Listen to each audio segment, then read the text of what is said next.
Asset की value क्यों गिरती है वो हमने लास्ट वीडियो में देखा। और आज एक्यूमुलेटेड डेप्रिसिएशन बैलेंस शीट में अलग क्यों दिखाया जाता है, ये कंफ्यूजन आज खत्म करते हैं।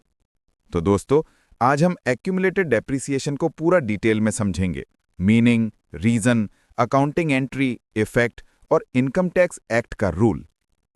मीनिंग, एक्यूमुलेटेड डेप्रिसिएशन वो टोटल डेप्रिसिएशन होता है जो एसेट के लाइफ के दौरान अब तक चार्ज किया जा चुका है।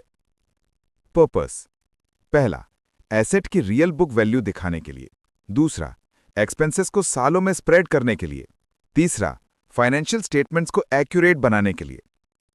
रीजन: एसेट एक साल का नहीं होता, उसकी कॉस्ट को यूजफुल लाइफ में डिवाइड करके एक्सपेंस बनाया जाता है।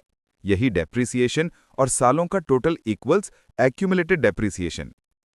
एक्यूमुलेटेड डेप्रिसिएशन की अकाउंटिंग एंट्री होती है depreciation expense account debit to accumulated depreciation account. क्यों? क्योंकि एक्सपेंस P&L में जाएगा और एक्यूमुलेटेड डेप्रिसिएशन बैलेंस शीट में एसेट का contra account.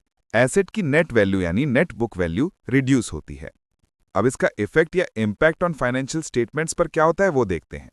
Balance sheet: asset value equals cost minus accumulated depreciation. NBV यानी नेट बुक वैल्यू क्लियर दिखाई देता है।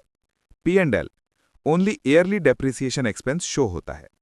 Cash flow: depreciation non cash expense है, यानी ऑपरेटिंग कैश फ्लो को इंक्रीज करता है एड बैक।